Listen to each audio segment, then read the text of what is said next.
아무 때나 해외여행을 다닐 수 있고 매일 로열 캐리비언 크루즈를 탈 수 있고 루브르 박물관에 가면 야 빨리빨리 와 찍어 가자 하는 사람, 그리고 10년 동안 돈을 모아간 5박 6일의 파리 여행에서 휘슬러의 화가의 어머니라는 그림 앞에 40분간 얼어붙어서 온몸에 소름이 돋는 사람, 이 두 사람 중 누가 더 풍요롭게 생을 마감할까요? 중요한 건 휘슬러의 화가의 어머니를 보면서 소름이 돋으려면 훈련이 필요하다는 겁니다. 안녕하세요, 멘탈코치 이너게임입니다. 멘탈에 좋은 책을 추천해달라고 하면 제가 꼭 추천해주는 책이 있습니다. 박웅현의 책은 도끼다 라는 책이에요. 너무 유명한 책이죠. 13년 동안 130세가 넘게 찍고 있는 책이에요. 오늘 영상은 이 책에서 우리의 멘탈을 단단하게 만들어줄 수 있는 3가지 메시지, 그리고 멘탈 코치로서의 저의 생각까지 더해서 전달드리겠습니다. 끝까지 들으시면 가장 싸게 멘탈을 단단하게 만들 수 있는 방법을 아실 수 있을 거예요. 첫 번째 메시지, 훈련하면 행복해질 수 있다. 다시 휘슬러의 화가의 어머니를 보겠습니다. 여러분은 이 그림을 보고 어떤 감정이 느껴지시나요?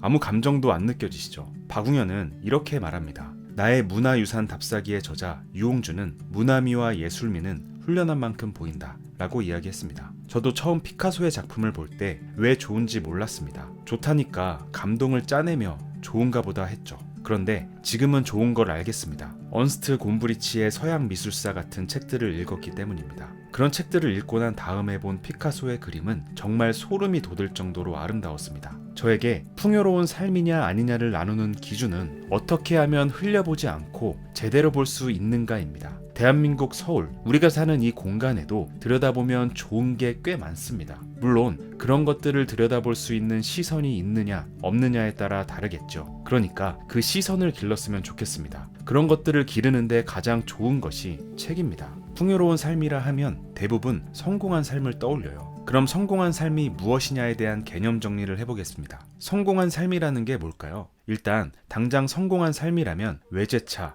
좋은 집, 돈이 떠오르겠죠. 하지만 조금만 생각해 보세요. 돈만 많은 사람과 정서적으로 풍요로운 사람의 표정을 떠올려 보세요. 진짜 어떤 것이 풍요일까요? 우리는 삶을 레이스로 생각합니다. 초등학교 때는 명문 중학교를 가야죠. 명문 중학교를 가면 행복해질 거야. 명문 중학교 갈 때까지만 희생하자. 명문 중학교에 가면 외고를 가야 해요. 외고 갈 때까지만 희생하자. 그럼 행복해질 거야. 외고를 가면 서울대를 가야 하고, 서울대에 가면 대기업에 가야 하고, 대기업에 들어가면 부장이 되어야 하고, 그러다 보면 나이가 70이에요. 레이스가 된 삶은 피폐하기 이를 데 없죠. 왜 이렇게 살아야 합니까? 순간순간 행복을 찾아냈으면 좋겠습니다. 그런 행복은 삶을 풍요롭게 해줍니다. 그러나 풍요롭기 위해서는 훈련이 되어 있어야 합니다. 같은 것을 보고 얼마만큼 감상할 수 있느냐에 따라 풍요와 빈곤이 나뉩니다. 그러니까 삶의 풍요는 감상의 폭이지요. 저는 여기까지 읽고요. 김대호 아나운서가 떠올랐어요. 나 혼자 산다에 처음 김대호 아나운서가 나왔을 때 사람들이 열광했죠.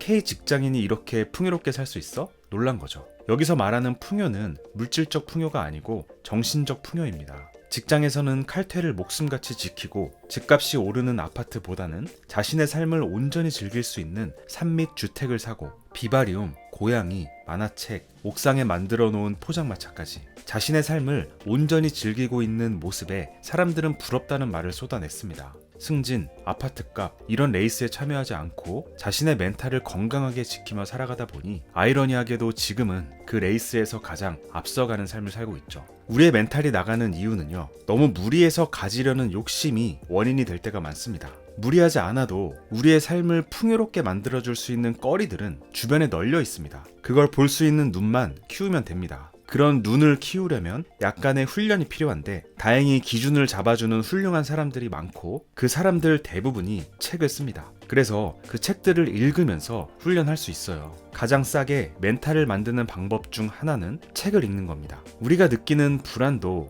책을 통해서 해결할 수 있어요. 저자의 두 번째 메시지는 불안에 관한 겁니다. 요즘 시대에는 필요 이상의 것을 먹으면서 아주 풍요롭게 살고 있어요. 인류의 어떤 시기와 비교하더라도 가장 풍요롭죠. 그런데 우리가 과연 풍요롭게 살고 있느냐 묻는다면 그렇지 않다고 봐요. 그 이유는 우리가 현재 생각하는 풍요는 상대적이라는 거예요. 나는 이렇게 사는데 저쪽은 저렇게 사네 하는 상대적인 것이지 절대적인 게 아니에요. 알랭드 보통은 책 불안에서 이렇게 말합니다. 실제적 궁핍은 급격하게 줄어들지만 역설적이게도 궁핍감과 궁핍에 대한 공포는 사라지지 않았고 외려 늘어나기까지 했다. 알랭드 보통은 바로 그 상대적 궁핍과 궁핍해질지도 모른다는 공포가 우리를 불안하게 만들었다고 말합니다. 그는 또 이런 이야기도 합니다. 인생의 풍요에 대한 이야기입니다. 이 세상에서 부유한 사람은 상인이나 지주가 아니라 밤의 별 밑에서 강렬한 경이감을 맛보거나 다른 사람의 고통을 해석하고 덜어줄 수 있는 사람이다. 다 가졌다고 행복할까요? 우리는 행복과 불행을 조건이라고 착각하고 살고 있지만 행복은 조건이 아니라 선택입니다. 난 행복을 선택하겠어 하면 됩니다. 행복은 삶을 대하는 자세가 만들어내는 것이지 어떤 조건이 만들어줄 수는 없는 거예요. 알랭드 보통의 말처럼 밤의 별 밑에서 강렬한 경이감을 맛보는 삶, 그것을 행복하게 대하는 삶의 자세야말로 인생의 중요한 부분이 아닐까요? 결국 이렇게 정리할 수 있겠네요.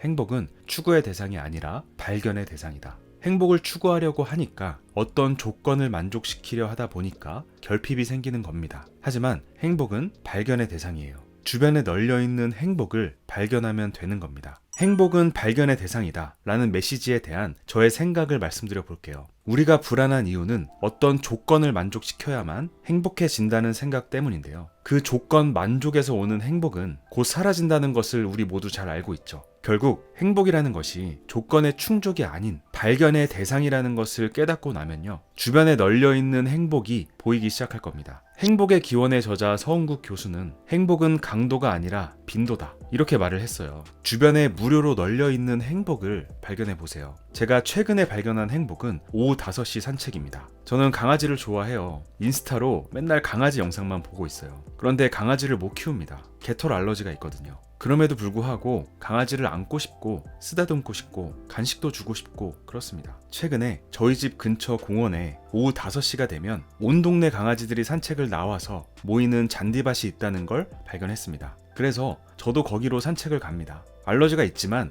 그렇게 잠깐 만지는 건 괜찮더라고요. 거기에 가면 골든 리트리버, 라브라도 리트리버, 보더콜리, 푸들, 시츄, 귀여운 강아지들이 정말 많습니다. 견주 분들이랑도 친해져서 제가 강아지들과 놀아주는 걸 허락해 주십니다. 매일 하루 30분 공짜로 얻는 빈도 높은 행복이죠. 조금만 관심을 가지면 행복을 발견할 수 있습니다. 책을 통해서 발견한 행복의 깊이를 더할 수도 있겠죠. 책은 돕기다에서 전달드리고 싶은 마지막 메시지는 죽음이 임박했을 때 증명되는 것들입니다. 우리는 죽음이 임박했을 때 갑자기 삶에 대한 애착이 생깁니다. 사람들이 사는 거 정말 힘들어, 거지 같아, 왜 이렇게 힘든지 모르겠어, 고생이야 라고 종종 내뱉는 그 말이 사실이라면 죽음이 눈앞에 왔을 때 안도해야 합니다. 아, 이제 죽을 수 있네. 하지만 그렇지 않죠. 사는 게 너무 힘들다고 불평하던 사람들이 시한부 선고를 받는 순간에 삶에 대한 애착을 가져요. 삶이 그렇게 힘들다고 하면서도 실상 죽음을 반기지 않는다는 건 삶의 문제가 아니라 내 태도의 문제였다는 걸 증명해 주는 거예요.